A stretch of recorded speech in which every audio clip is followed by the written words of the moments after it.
Hey, welcome to the Elle Russ Show, where we explore ways to get healthy, wealthy, and wise. With a combination of guest interviews and solo episodes, I hope you will be inspired and motivated to become the best of whatever you are. I'm Elle Russ, #1 best-selling author and subject expert with over a decade of helping thousands of people across the globe. Visit my website, elleruss.com, to learn more about free guides, masterclasses, online courses, and more. Enjoy the show.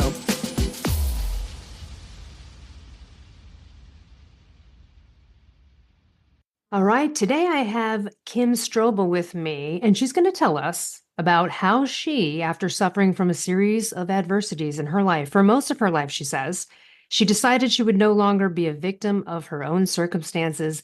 That right there, I want to talk to anyone who's coming out right away and going, look, I was a victim and I needed to get out of it. Welcome to the show, Kim. I'm excited to talk to you about your happiness coaching, your motivational speaking, and all that you do to help people change their mindset. Welcome. Thank you, Elle. It's a privilege to be here with you and your audience today. Well, right away, we want to hear, what were the downfalls? What were the adversities, that led up to you finally going, okay, enough. But let's hear some of the trials and tribulations. Yeah. Oh gosh, there's so many. Sometimes I think that I made a plan with the guy above and said, hey, let's see how many difficult things we can have you go through so that you can evolve your soul and be a fully self-aware human being. But several, and I'll speak specifically about one that is probably one of the biggest cornerstones of my life, which is that I did suffer for a big part of my life. It is something that I'm still trying to heal within myself. So I don't want to say that it's, not something I still deal with, but not at the level I was. And that is, I had a very, very debilitating anxiety disorder, Elle. If I could kind of take people back. So when I look at my childhood, I see evidence that Kim's brain worked a lot harder and worried about a lot of things as an 8, 9, and 10-year-old that most kids weren't thinking about. And so, I can remember as a little 8 or 9-year-old, I would run outside in the neighborhood. Of course, back then kids could run around the neighborhood and there weren't parents outside or anything. But if I couldn't find my brothers immediately, I would start searching frantically for them, convinced that somebody had taken them or that I'd lost my brothers forever. I just did this catastrophizing thing. I'd run in the house and tell my mom I was worried. And, then in 5th grade, my parents surprised us with a trip to Disney World. And instead of being very excited about that, I started to cry because I thought that if we went to Disney World, my something bad would happen to the family. My brothers would be lost. All of this just abnormal stuff. But yet, I'm going to school, I'm playing sports. Like nobody else knows that this is really going on in my head. My mom is obviously tuned into, wow, she worries a lot. And then in middle school, it kind of changed a little bit to where if my dad wasn't home by 6 o'clock on the dot, I was in the bathroom feeling sick, nauseous, shaking, completely convinced every single day that he had died in a car accident on the way home. And as I even speak to you, my logical brain is like, why would you even be thinking these thoughts? Such a heavy thing for a young child to have these thoughts running and these worries all of the time. And so I can identify, Elle, that from a young age, I did struggle with what we now know is anxiety. And when I was a sophomore in high school, I was sitting in my English language arts class. Actually, can I interrupt you there really quick? Because I want to go back and clarify something I think the audience might be wondering, which is, so I'm sure everyone's thinking that is strange for an 8-year-old. Is there something that was in the family dynamic? Can you point it back to because sometimes people can go, I realize why I was in a state of fight or flight as a kid because I was the mediator between my parents fighting all the time. Or do you know what I mean? Or was it just a natural thing? Because the way you're describing your life, it seems like, okay, everything was normal and you were the oddball. But is there something in your deep work you've done that you can share that you felt contributed to that? What your summation is? That's such a good question. And of course, I've had so many counselors along the line ask that same question. And I sometimes feel like I wish that I could identify it to something specific. Like this is the reason why, because this is what happened to me as a little girl, and it caused my brain to be like this. But Elle, I mean, I Yeah, felt you like you've gone looking for it and you haven't found yeah, it. So it's yeah. yeah. I mean, there are a couple of things that I know even now I work with a therapist slash life coach because I think my Charlie will always be in my life forever because he's like this amazing human who's helped me just bring all of my potential to the world here and continue to find out more about who I am and how I want to show up and stand in my power. But I was raised in a home where I had an alcoholic father, but I didn't know it. He was the kindest man. And yes, he had a drink or two, I thought, every night as he sat in the garage because he worked really, really hard. Um, but I didn't never know I had an alcoholic father. But my counselor has said, well, you might have felt the Felt tension. it. And yeah. And then I have what I now know is a highly sensitive, depressed mother Mm. who was having a lot of emotional outbreaks. And so, I guess I feel like I was raised in a pretty privileged household. But what I can tell you, Elle, is that my two brothers were not affected the way I was affected. So I don't know. I Yeah, think part that's of it always is interesting genetic. too, when one child has a completely different experience of the same exact environment. And it's not right or wrong or anything. It's just right. So, okay, so Yes. those are some sort of maybe determining like those are like if your, mother had been struggling or there could have been some feeling of a potential abandonment going on there, right? Like that usually would be the thing. Even if you weren't aware of it, maybe you felt something, but interesting. Okay, so sorry, I didn't want to, but I No, know no, and people were I want wondering, to and tell you, that's yeah, Elle, that like I grew up with a mom who what felt like every week she jumped up from the supper table, ran to her room and cried because maybe my dad said something that upset her, or she right. got in her car and left, and I was scared she wasn't coming home. So I Yep, there hear we you go. when you say things like I do think I was worried about being abandoned, even though my mom was very loving and caring and always came back home. But what's interesting, Elle, is that my two brothers have zero recollection that this happened. And in my head, it happened almost weekly. Right. Okay, so you're going through life now, and then you said you were like going into high school. Yeah. So I'm Okay. sitting in my English language arts class. I'm having so much fun in high school. I'm playing all the sports. And I'm a sophomore and I'm sitting in that class. And within 1 second, this thing comes over my body, and it's the most intense fear and terror that I've ever felt in my life. My whole body begins to sweat. I'm shaking all over. I'm looking around the classroom and feeling really disoriented. I start having what I now know was feelings of unreality. Like I'm in this classroom, but I don't really know where I am. I'm confused. I feel like I might lose consciousness. Oh my God, I've got to escape. I've got to get out of here. I've got to get help. Something's happening. And that was the precipice Mhm. for me spending the next from age 16 till about age 24, Elle, my life became very, very, very limited.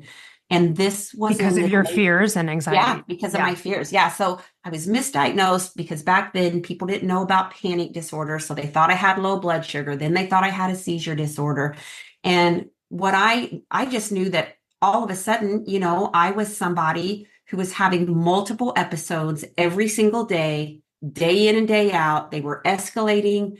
I no longer felt, I mean, I remember being a 22-year-old woman married in my home and being scared to stay by myself in that home, scared to walk to my mailbox, to get Mm. in a car and drive 5 minutes to the grocery store or even go in the grocery store. All of And those now you're things. on stages. So I like Yeah, that. now We're I you're stand just on a yeah, I stage, like how Elle. we're ending up, but yeah, we got to still dig into the rough stuff. That's rough. That is agoraphobia, right? I mean, to some degree, That's what isn't it it? was. Yeah. Oh, Agoraphobia. so Yep. tough. Okay. So, and again, if this is bringing you down a bad path, don't answer it. But not that there's any regrets. No woulda, coulda, shouldas. I got look like, you know what? I've had a bunch of adversities and I'd take them all again. And maybe you'd say that too. But during that time that you were that person where it hindered your life, can you point out a couple of things I mean, we can imagine how many things that ruined or things you didn't get to be a part of as a result. What are some top ones for you that were like, damn?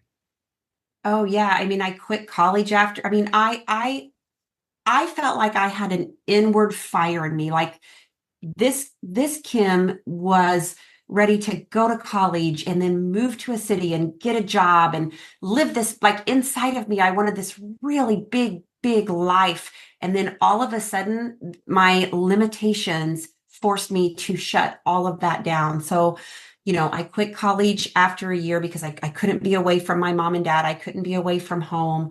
I end up, coming back, take a job as a secretary, and there's nothing wrong with that. But for me, I really wanted the college degree. I was on this path at the time of going into business. And it just derailed. I thought I would never be able to have kids. I can't even take care of myself. I've quit college. I can't pursue my dreams. I cannot even feel comfortable sitting on my couch by myself as a 22-year-old woman. What is wrong with me? I mean, the loathing I felt, the fear that I felt that I would not ever be a fully functioning adult, and then not knowing what was wrong with me, why I was having these episodes that were so fearful. And I really did get to the point, Elle, and I have told this story several times. It's actually in the second chapter of my book, but there was a moment there. It was 1996, I believe, and every morning, my husband at the time would leave to go to work about 15 or 20 minutes before me. And that was just a time of intense fear. I would stand every day by the wall phone with the receiver in my hands, ready at any moment to dial 911. Because when you feel this, what we now know is panic disorder, when you feel a panic attack come on, you feel like you don't even have 1 second to get Yep. yourself help. That's how intense it is. And I, for whatever reason, after doing this day in and day out, on this particular morning, I put the phone receiver back on the wall.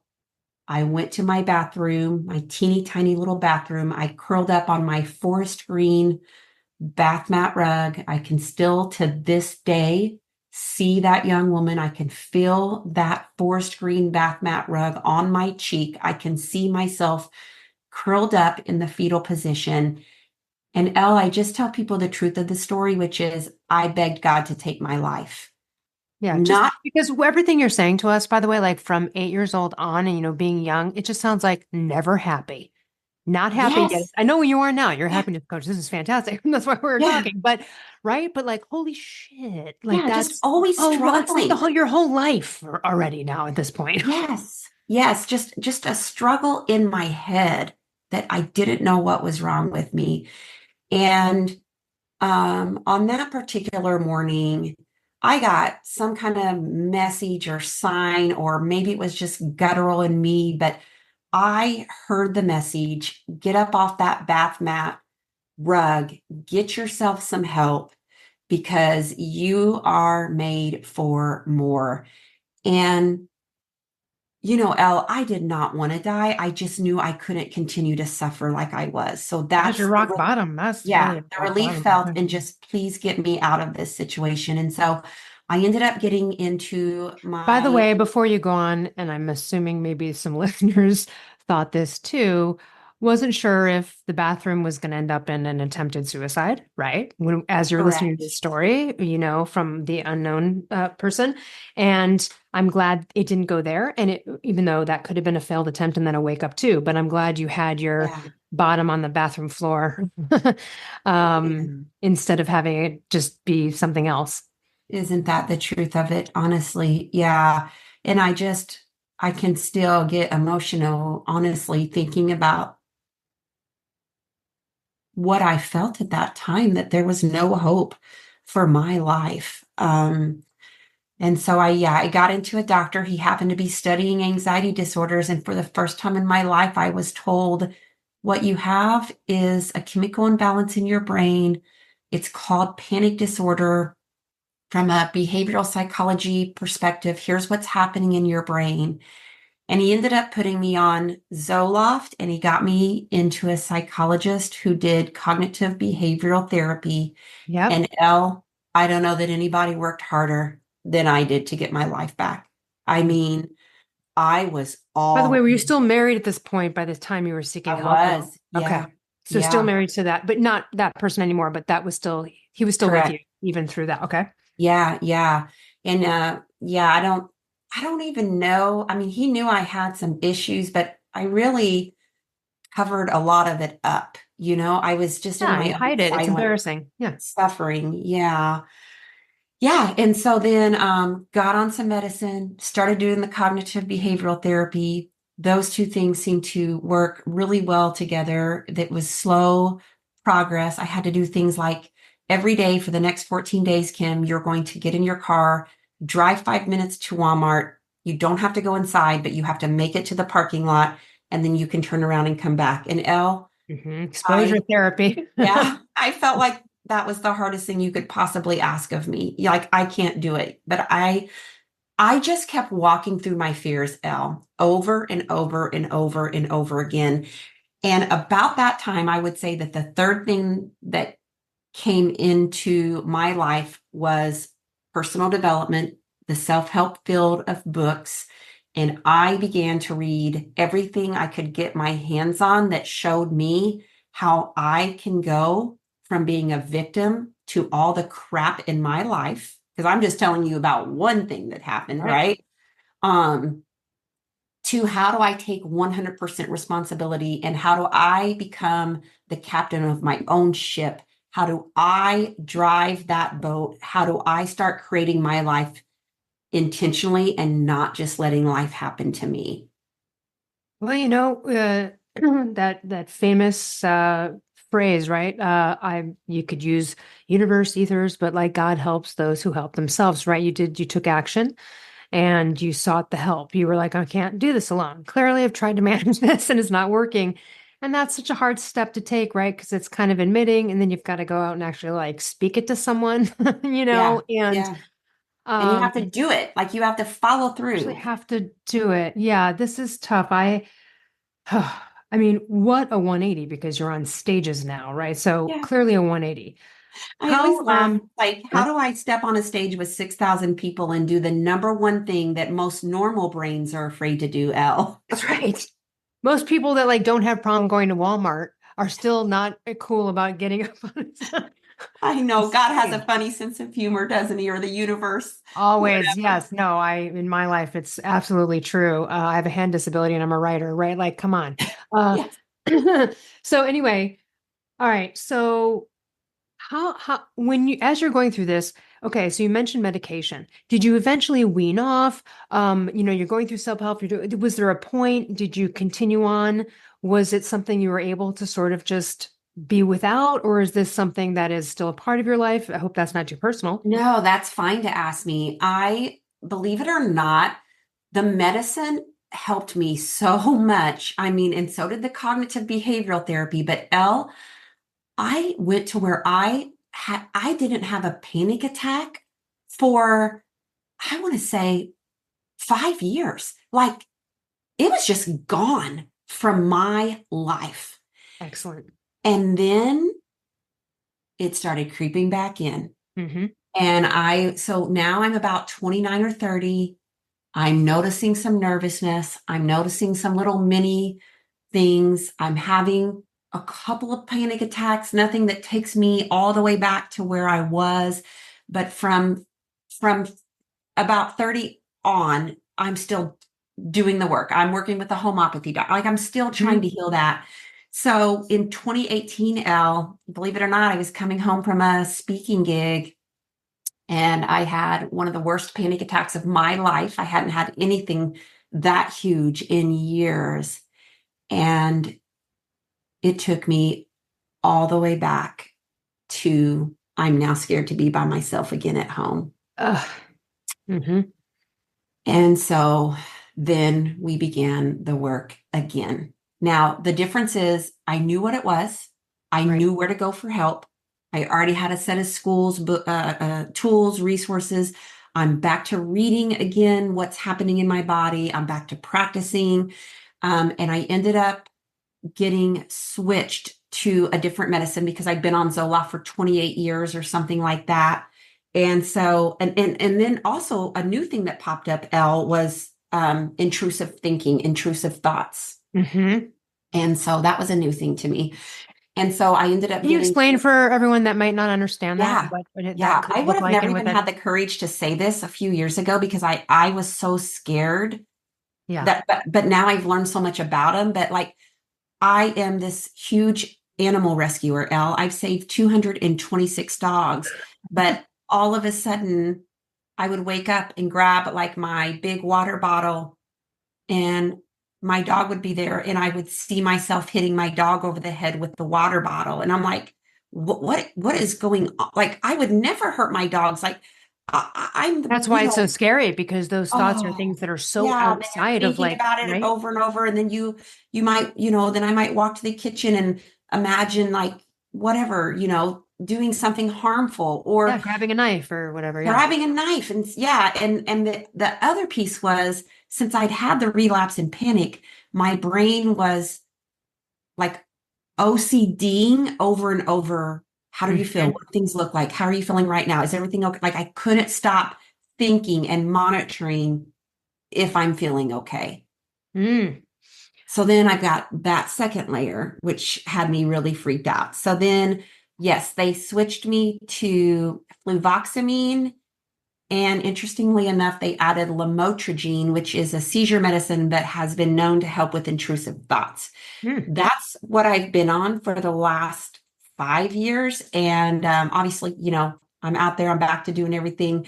I'm not going to say this is not a layer that is still inside of me. And I've actually reduced that Yeah. medicine quite a bit. But, Elle, I am determined to completely heal this in me, but I'm also willing to accept that Yes. I can allow space for both of those women in my life.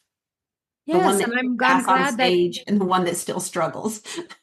yeah. And that's what I love about it too. And I appreciate that sort of transparency, but also in the discussion of any kind of mental health stuff, you are, again, it's helpful. You're functioning, right? This is an important thing. Like you don't have to, right? There are certain you can have it be good for a while and then have it fail and then get back up. I mean, Yes. right? So Yes. and like you said, so for me, I solved my first bout of hypothyroidism on my own. And so then when the second bout came up, I had a new problem. And I at least had, like you did, the like, okay, well, hold on. I know that I succeeded before, right? Like you knew that some of this stuff had Yes. worked before. Like so so it kind of, it's not bathroom floor again Right. necessarily, but it Right. starts to edge back there and then you can catch it. And that's to be admired and never give up, everyone. Perseverance pays. So you modeled that wonderfully by doing what you did and seeking answers and going out there and Yeah. going, hey, what this is a problem again and something needs to happen. So in these past 5 years, and with how has life been and what do you think the key is to your happiness? Well, I think that I'm happier than I've ever been in my whole life. And I think it's because I'm committed to always doing my inner work to get the outer results. I think that's one thing that this has taught me is that if you're willing to truly, and you know this as well, because I know a lot about your work, if you're really willing to advocate for yourself and do the work on the inside to continue to get those results on the outside, it's worth it every single time. And I talk a lot about happiness, and the reason being is that about 10 years ago, I stumbled upon the happiness research and it blew Yes. my mind because I have felt that people are very unhappy right now. We are all kind of in this overwhelming world of, doing and being everything to everyone. There's never enough hours in the day. And I feel like people, and the research supports this, they're very unhappy right now because they're just living the same day, day in, day out. They don't know what to change. They don't know what to take off their plate. They don't even know they're allowed to prioritize their happiness. And so, if it's okay, I'd love to jump into the happiness research a little bit. Yeah, one of my favorite topics. Let's get in there. Okay, so the happiness research says that we all have what's called a set baseline happiness level. So maybe my baseline is, here, and maybe Elle, your baseline is a little bit higher than mine. And so what this means is that good things happen in our lives and our happiness level goes up for a period of time, but it's always going to come back to whatever your baseline level is. And it might come back, you and I might go shopping for the day and we might get a boost in happiness. And then 2 hours later, we're back to baseline, or, maybe we get a new job or a promotion, or whatever it is, something good happens, we go up, but we're always going to come back to the baseline. Now, it has been proven existentially that the same is true for when we endure really hard things. And Elle, you're a shining example of this. As humans, we can endure really awful things in our life: illness, disease, loss, grief, trauma, adversity. And our happiness levels will come down, but they almost always recalibrate to your baseline.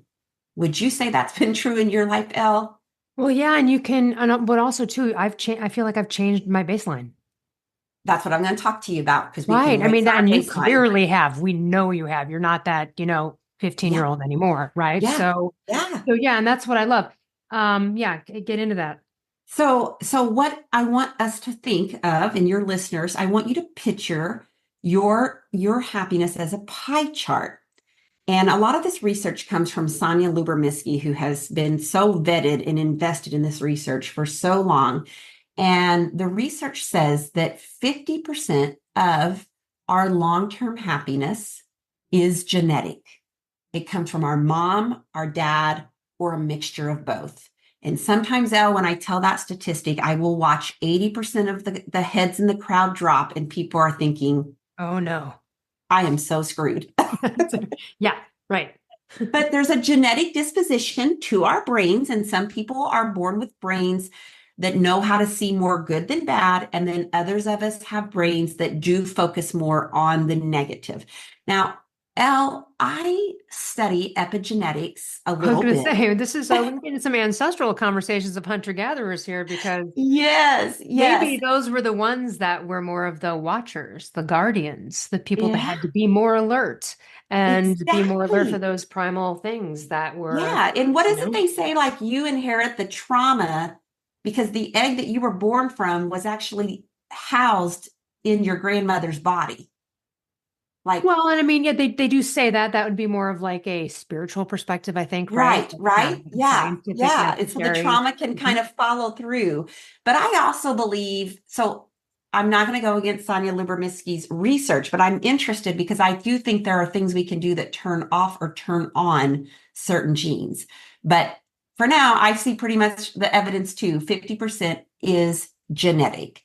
Now, what I think is really interesting from the research is that we can take everything that's ever happened to you, Elle, every external circumstance that's ever been a part of your life from the time you grew up till now. We can throw all those external circumstances into the pie, and the research shows that they only account for about 10% of your long term happiness. Well, because they're in the past. Yes, they're in the past, but the problem is that if you're like Kim Strobel, sometimes That's right. you You're in the are past. letting people or experiences steal some of your joy, even now, Yep. even though it happened a long time ago. That's right. And that's where you, right, not a victim of the That's circumstances, right? right. And that's Yes. again, if you're more attuned to, again, it sounds cliche, but the present moment, onward and upward, which by the way, I mean, here's the thing. I love to bring this up, and maybe you have or haven't heard it, but I love to talk about this because wallowing in self-pity and despair and being a victim truly is a modern luxury. They weren't failure was only feedback to a hunter-gatherer. They didn't they because it was the daily fight for survival. Do you know what I'm saying? And so Yes. no one would wallow in victimhood. It was like, listen, you would never hear two hunters back 50,000 years ago and they didn't have a good hunt because you know what? They missed sometimes and they didn't feed. And you know what? Then they had to ration or whatever the story was.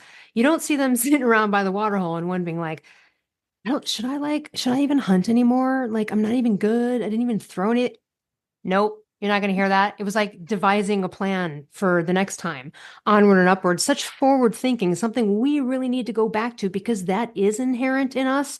And then it's this modern shit. We just have not adapted to it well, right? And Mhm. so, that's a part of it, but it is a modern luxury. It's a modern sort of problem in a way. Um, Yes, it's because, an ego it's a, problem, right? It's an ego problem. yeah, because we have all this time now. We're not worried, hours, and we also don't have hours of day to just ponder. We're constantly distracted with dopamine hits that are taking us away from focus or, things that brought them joy, like playing and walking, having nowhere to be maybe the next day, or they found a good place and were just chilling for a week because food was abundant there. And, they were hanging out, they were enjoying life, right? Yes. Because they didn't Yeah. have jobs and freeways and whatever. So I know we can't be that. We're not going to walk 5 hours a day. But anyway, it's just to kind Yeah, of it is compare and say interesting. that in evolutionary psychology in general, like it's just not part of the nature of who we are, but it became somehow, right? It got there. Modern life It kind of has, brought it. yeah. And I will say, obviously, way more than 10% of my happiness was being stolen by my debilitating mental disorder. Sure. So when I say that, I don't want people to think, oh, it should only still no more than 10%. That's not including these mental and emotional disorders. And Elle, if my husband that I love dearly, if he told me he was leaving me today, it is allowed to steal more than 10% of my happiness for a That's little right. while. The Yes. the issue Right. is if 2 years later, Elle, I'm going, I still can't be happy because Scott Strobel left me. That's on me. That's on Right. me. Like at Right. some point, you have to move from victimhood to I am no longer going to let this external circumstance because I'm the one allowing it to take more than 10%, and that's on me.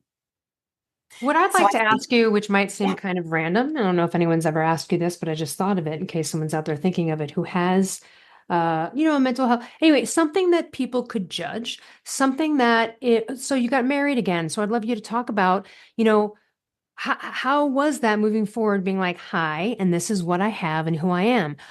Because, with me and my hand disability, I had a lot of shame about that. It was weird. It was weird to be vulnerable Mhm. about. And I think it might give people hope out there who are thinking that this is a hindering thing in them for meeting someone that, you love your husband and you got Yeah. remarried. Yeah, I've been married almost 23 years, and I feel like it's been a lot of work, but it's been so worth it. We're empty nesters now, and we are each other's very best friend and each other's lover still after all these years. Um, and that's a great question. So when I met Scott, and that's another whole adversity, but basically I was headed for divorce with my first husband, and I'll just shoot it straight, Elle. We had sex once in 9 months. I got pregnant, headed for divorce. What is going on here? My little baby boy is born in June of 2000, and I leave my husband, who is an alcoholic as well. But I will say that I brought my own stuff to the marriage too. But I leave my husband when I have a 2-month-old baby boy. And so then Scott comes into my life about a year later. So I'm not having any panic attacks, right? Because I'm like at that age now where I've been on medicine and it's all gone from my life. And then it started to come back a little bit later. Maybe we had been together 3 or 4 years. And so I eventually, of course, had to start talking to him about it. And I will say maybe my gift, Elle, is I'm very vulnerable. That is a I don't gift. mind to say, look, this is my struggle. And so super supportive husband, thankfully. And I'm not going to say he understands it. He doesn't because his brain would never think I'm not safe in my own home. You know Like what? with You wouldn't want him to, would you? In order for him to no, really no, I understand would it, you'd have to not. be you, and you are like, no, no, no. Everyone can do Yeah. without this. I'm dealing with it, but right? Yes. Yeah, Yeah. So he's super supportive. And, during wonderful. those challenging times, he's patient and kind and loving and compassionate. But yeah, I mean, oh gosh, let's just say this, Elle. Thank God for second chances. Yeah, absolutely. Let's go back to a little bit of more happiness research. Yes, yes, because we Once you're got done, one more jump part in. of the pie to talk about there. So we've got 50% that is genetic, and we've got 10% that is our external circumstances. And that leaves 40% of the pie left. And what we know is that as human beings, you can increase your baseline happiness levels by up to 40%.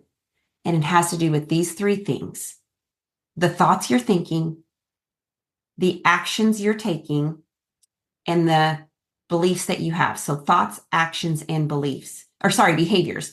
I always feel like beliefs is a part of that too, because like you have to take on the identity of a happy Yeah. person, but thoughts, behaviors, and actions. And so those behaviors are your habits, right? Your happiness habits. And when you practice those, you elevate your baseline happiness level. And why is this important now? I'm going to tell you why. Because we have the formula for success completely backwards. We think that when we finally achieve this, when we go to school, we get good grades, we get the good diploma, we get the good job, we make the good money. You know this. You were following that road for a while, right? That's the Getting only road I was following. I was the initial first immediate road, of course. Yes. Yeah. And when you achieve all of these things, you have arrived at happiness now because you're a successful human being. And what the last 20 years of research has proven is that that formula is completely backwards. That if you can teach yourself, if you can rewire your brain towards positive more times than negative, neutral, or stressed, when you can put your happiness at the forefront of your life, only then, Elle, will you start to move the lever in every other area of your life, from your relationships to your career, to your health, to your abundance, to your prosperity. Happiness first is the formula for that piece, not the other way around. I love it. And who better to coach and teach people who's got all the tips and tricks, all the internal workings, understandings of the lows, the highs, what works, what doesn't, or Yeah. what might work for someone that didn't work for you, but you tried it. And so I love that because it's like your life has been researched for in a way, It sort of has. unbeknownst to you, right? But there you go. Yeah. And it's why I wrote the book Teach Happy. It just came out in April. And I'm a former educator. So Elle, I went back to school and I got my teaching degree and I became a fourth grade teacher. And then I was a curriculum director before I launched my own business. And so educators take up a big piece of my heart. So I wrote the book Yeah. Teach Happy, Small Steps to Big Joy. But I will tell you that 95% of what I wrote in that book is applicable to everyone because it's the blueprint that I use in my own life to elevate my baseline happiness levels. In it, I include the happiness habits that are brain and science based that truly make a huge difference in your life when they become a part of your everyday life. I have happiness habits that I practice every single day.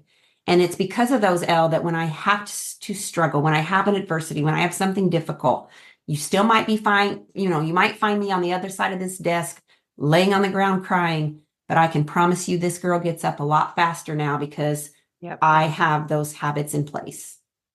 Well, and I want to talk about a few of those habits, but before I do, and even though, we'll mention it at the show, it'll be in the notes, but because you mentioned your book, everyone, it's Kim Strobel. That's STROBEL.com. Check out her website. And I'm sure your book is available on Amazon and everywhere else. But there you go. So tell us about a few of these practices that maybe people who are like, okay, maybe they're not on the bathroom floor. Maybe they are. Why don't we give a couple what tips? Bathroom floor, go get help. I think that would probably be your first recommendation. Yeah.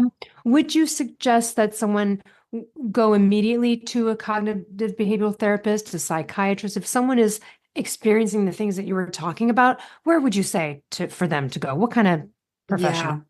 Yeah, I mean, I think first you go to your regular doctor and then see what they recommend. It might be a psychiatrist that you need. It might be a psychologist.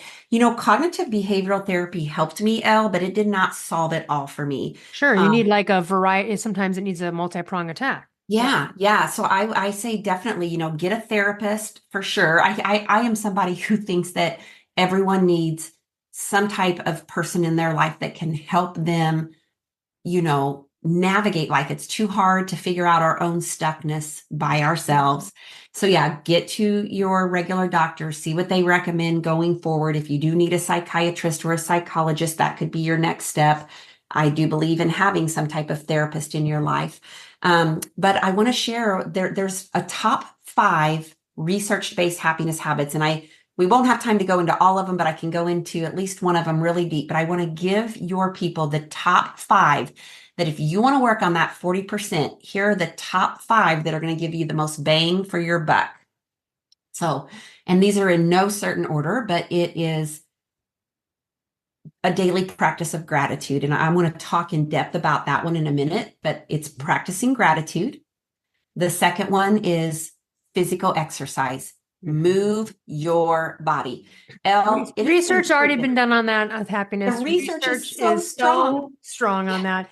And I think crazy. at least the last time I looked, and you correct me if I'm wrong, you might be more up on this, but I think it was like Harvard or Yale research at some point said that minimum to be happy, minimum 3 days a week. You've got to not just in the mailbox. Yeah. So what they say now, that's probably minimum. What they say now is shoot for 30 minutes a day. Yep. Move your body. I don't care what you do. I don't care if it's yoga, walking, dancing, running, whatever it is, but you got to move your body. And I'm going to tell you, one of my favorite books, there's 2 of them right now, Outlive by Dr. Peter Attia. Yeah, I know him. Yep. Very well. And then the XX Brain. Do you know that one? Who's that by? Oh gosh, let me think about it here. I've got it on my bookshelf. That one. For everyone that doesn't know, really quick, if you're just, don't know who she was just talking about, Peter Attia, Attia. If you don't know who he is, his story, he really came on the scene about like 10 years ago when I was just coming on with the paleo stuff. And what he's known for is really falling on his sword because he comes out and gives a TED talk about how he was a doctor who was really fit. He worked out and he was looking good and he thought he was healthy. And he was judging a diabetic patient who came in to have her foot amputated. And he talks and actually tears up during the TED talk about how, he's looking at her like, what, how could you let it get to this point? Right. What are you doing to yourself? Like judging it.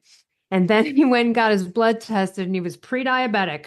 And he was like, what? How could this happen? I work out every day. I do all the things that they told you to say. And so that's when he was like, hold on, there's something more to this. I can still look fit and look healthy, but I'm not. And then he really got into keto at the time, low carb. And now he's gone on from there. So I just wanted to give everyone a little side note on him, but it's an interesting TED talk if you watch it. And he does have a podcast and many books. So XX and then he actually suffered greatly from depression and had to have several interventions too, Elle. In his book, he talks about that. And then the XX Brain by Lisa Mosconi, Mosconi. But I believe it was Peter that talked about how physical exercise changes the mitochondria in your cells. It literally changes you at a cellular level. And so anyways, here's the deal. Elle, I say this all the time and people go, Kim Strobel, are you crazy? I've got 3 kids. I don't have any time to exercise. And Elle, when I'm on that stage, I actually take them through an activity where I have them get their phones out. And I don't do this to shame anyone, but I say, I want you to go to settings. And then I want you to scroll down to about the 6th icon and I want you to hit screen time. Mm-hmm. And I want you to then from screen time, go to see all app activity. Yep. And what you're going to see is this is how much time you spent on your social media. You got 5 hours to exercise. You spent 2 hours and 12 minutes on social media apps. Now, I'm not shaming you. I'm just letting you know that you're making a choice. It's not that you don't always have time. It's that you're making a choice about what to do with your time. That's right. It's prioritizing. Yes. Yeah. Also, you know what? You can do social media on the treadmill. Pro tip, everybody. There you go. Take a walk around the neighborhood while you're on a treadmill. If that's what you're exercising, but you can do it. You could do it. You know what I mean? You can multitask if you need it to now. And I think most people would say, hey, focus and enjoy and focus on the workout. But still, you can knock it out. Yeah, no, that's a good one. And I love it when people say that because it's like one person will say that with 2 kids and you'd be like, really, it's funny. I know someone with 4 kids and they still manage to figure out how to do it. So exactly. So gratitude, move your body. The third one is meditation practice. The 4th one is social connections, taking the time for those relationships in your life. And the 5th one is random acts of kindness. So there's 30 or more of these habits, but those are the top five. And Elle, I want to teach the practice of gratitude because I really want to explain that one. If there's one little tip I want them to walk away with, a little 2-minute daily practice that really is going to work on that 40%. I know it sounds easy. I know we've all been preached it, but I'm going to tell you why it works. And so, what the research proves is that if I can get you to write down 3 different things that you're thankful for every single day, okay, that somewhere between, of course, we don't know now. I've heard 21 days. I heard recently it takes 60 days to create a new habit, but somewhere in between there, your brain begins to rewire itself and it begins to take a new neural feedback loop, which means more good than bad starts popping on your radar. And I want to tell you why it works. It works because as human beings, we have about 70,000 thoughts a day. And if you're stressed, you might have 120,000 thoughts, but let's just take an average human, 70,000 thoughts a day. We also know if you're an average human, 80% of your thoughts in a day's time are negative, which means when most of us put our head on the pillow at night, we've had 56,000 negative thoughts. What's even crazier is that 95% of the 80% of negative thoughts are the exact same thoughts you had the day before. Always the same. It's like a pattern disruption. You got to break it all up. Yes, that's It's a it. disaster. It is. It's always the same. And it's like, well, was it Einstein's quote about like you can't really attack the problem from the same way you've always been doing it, or Yeah. that kind of essence. And so, yeah, that's sort of the same thing there. Yeah. Yeah, and the reason this is, Elle, and you'll appreciate this, is we have this part of our brain called the amygdala. And back in ancient times, in caveman, cavewoman, hunter-gatherer, all those times, the amygdala has one job only, which is to scan for danger or negativity to keep us safe. Because in Yep. caveman, cavewoman times, our brains were always scanning for the negative because we had to protect ourselves 24/7. We had to be on alert. Is there a saber-toothed tiger that's going to kill my family? Do I Yep. have shelter from the storm? Is there a clan of people that are riding towards us that are going to take, so the issue is it has a protective mechanism, but it's 2024. You and I still have an amygdala, and most of us know we're going to have a meal on the table 3 times a day, and we can walk out our house without worrying we're going to be attacked by a tiger. So this is why we still have an amygdala that functions in this manner. But when you create a gratitude practice, you all of a sudden start to take a new roadway in your brain. And the more you take that roadway, the stronger that path gets, which means it's easier to go down that path tomorrow. So if I had 16 positive thoughts today, tomorrow I might have 26, and the next day I might have 35 because I'm strengthening that neural feedback loop. I tell people all of the time, I know this sounds simple, and some of you are going, Kim, is that really going to make a difference in my life? Yes. I used to run a high-end women's coaching program. I delivered tons of great content. And at the end, I would say, what is the one thing that changed your life? More times than not, they would tell me the gratitude practice. It's a huge one. I'll give one recommendation on there. There's a woman, she's now passed. Her name is Angeles, Angeles, and her last name is Airren. And she wrote a book just called, it was like, it's an audiobook called Gratitude. Get it. It is her going through, and she's got like the sweet, soothing grandma voice. Like you just love, like you're like, oh, I'm loving to hear this woman talk to me about this. And what she does is she just really, the whole book is her sharing fables and stories through all sorts of texts and, myths and things from different countries that have to do with gratitude. And it's really just lovely. It's like being read to these wonderful old fables and things that all have to do with gratitude. So if anyone's out there is interested, that's one of my favorites. I think I've listened to it like 3, 4 times in my life. So that Yeah. I love that recommendation. And then I also want to talk about, of course, you're mentioned we're not on this topic, but it came up. I was thinking about one of the biggest problems of like this maladaptation to modern culture is the lack of tight-knit groups. People are more likely to self-sabotage, have low sense of self-esteem and self-worth because back then it was a tight-knit tribe and people would like notice your expression changing on your face. And, people, cared and it was part of like everyone's success was important. You probably got even more reinforcement and encouragement, right? I mean, you had to work more together. And so you felt safer as well and more protected by your tribe. So that Yes. one part about gaining friendships, having a group, maybe you don't have friends, but maybe you need to get into some like online group or something where you have a tribe of people and they're out there. We're now in the modern world where you can do that. And that's just so important. And again, more anxiety is created as a result of it. So that's probably why there probably weren't hunter-gatherers having a bunch of anxiety attacks and able to handle all of the like threats and things. They also got great sleep, sunshine, amazing diet, of course. But that tribe, that like togetherness effect, that you got them, they got you. You need people like that, like you said. And if it's a therapist or a coach or a group, get in there. Yeah. Um, I love uh, that you bring that up, Elle. We need friends. We need family connections. And you know that we're further distanced than ever before by our social connections. We think that we have them in this online world, but they're not true connections. We have to spend time in the presence of people. yeah, I love it. And so, in wrapping up, wonderful. Everybody can go to your website. We'll put everything in the show notes. What else would you like to leave our audience with today?